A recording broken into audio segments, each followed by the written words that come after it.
In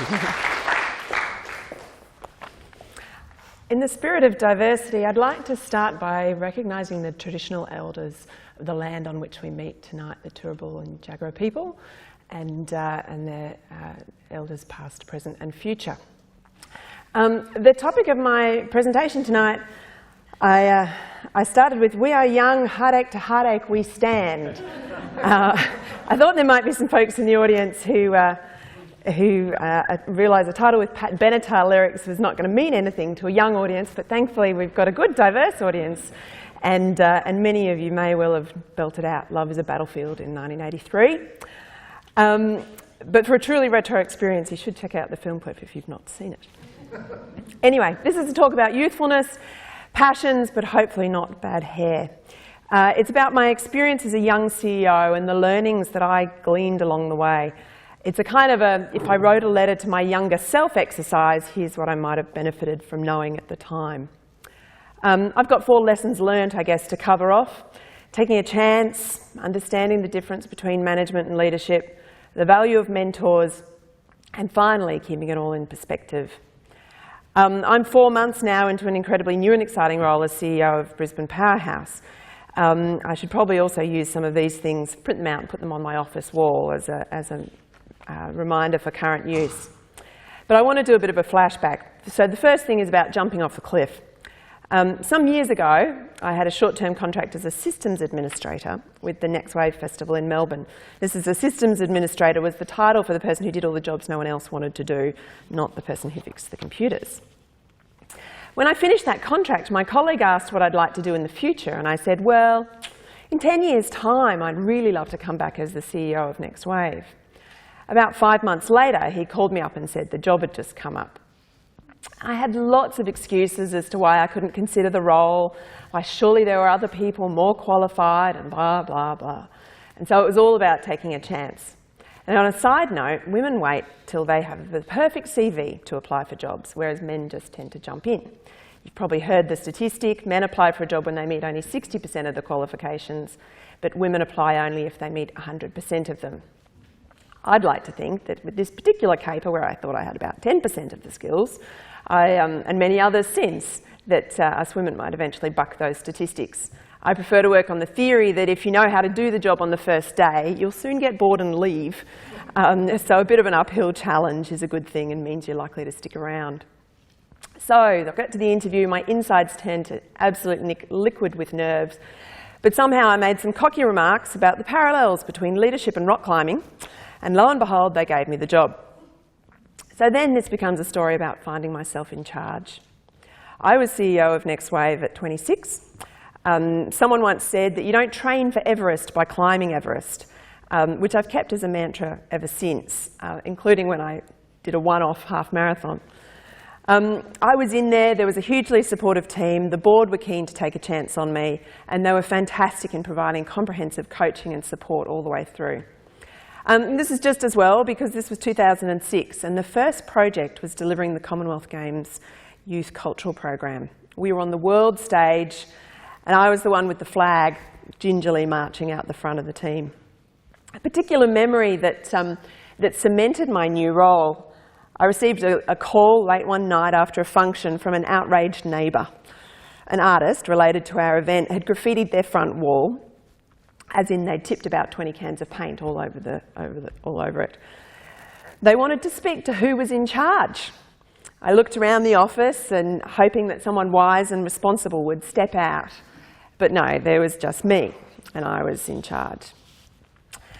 We got through that incident and many more, but that memory sticks in my mind as a baptism of fire, or maybe more like some computer game where I suddenly went from regular me to supersonic me. The next part of the story is about learning the difference between leadership and management. It's all about giving your team the confidence that you can steer the ship, but including those people in setting the course. I've worked with some incredibly charismatic and inspirational leaders who inspire you to follow them, their faces on the front of everything, and by sheer force of personality they achieve the extraordinary. But often they leave a trail of broken followers behind them, many unwilling to publicly share their story of being shattered, because why would anyone believe the great, insert celebrity, enfant terrible, would be such a demon to work for. On the other hand, I've also worked for nice aunties that normally involve lots of cake, everyone's well looked after, but gee, are we really going anywhere? So I've learned in that time that the best mix is something in between, and indeed taking strengths from both approaches. Setting a direction, being excited about where you're going, but remember to take the time to bring everyone with you. By the time I got to my 4th Next Wave Festival, I had a practiced routine of set the course, check in regularly, and most of all, keep up a large supply of fruit toast to ensure that everyone was well fed and healthy. Leadership and management must go hand in hand. They are not the same thing, but they are necessarily linked. Someone once said that you manage things and you lead people, and that seems like a pretty good mantra. So another lyric from the Love is a Battlefield: "We are strong, no one can tell us we're wrong." In the midst of all this, it's worth noting that leadership is lonely. It's isolating being the one in charge, and probably more so as a young first-timer. I was so keen to prove that I could do it. I probably didn't share my concerns with staff. I definitely didn't want anyone to see that I was winging it. I definitely didn't let my board in on any securities, because after all, I'd convinced them in the job interview with that line about rock climbing, so I couldn't back out now. So hence the next lesson in all of this is the value of mentors. You can't do any of this by yourself, and I think if you think otherwise, you're either fooling yourself or maybe you need a new challenge. It's essential to have mentors in your professional life to provide insight, test reactions, tell you you're dreaming, and most of all, be one step removed.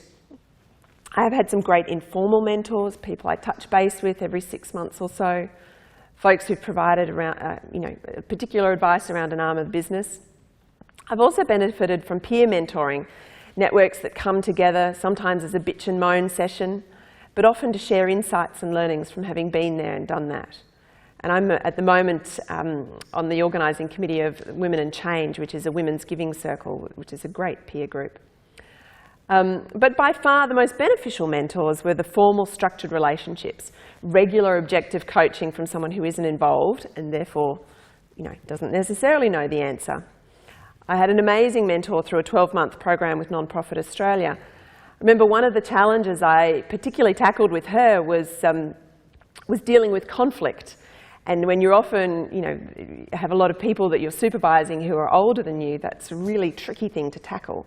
And nobody's at good at that, but we all go to great lengths to avoid confrontation, and me possibly more than some. So we had a great session where we videoed a role play scenario where one of her staff acted out being the confrontational employee. The staff member got more and more irate, and I was left fumbling, trying to take charge of it all. But the great thing about that session was playing back my performance afterwards, and maybe I'll play back my performance tonight, and dissecting my actions. It wasn't necessarily Oscar-winning stuff, but it was a really amazing learning experience to have that feedback loop that you don't have in those isolated roles. And I guess one of my final lessons, looking back, talking to my younger self, is unlike maybe some of you in my field, definitely, we're not saving lives.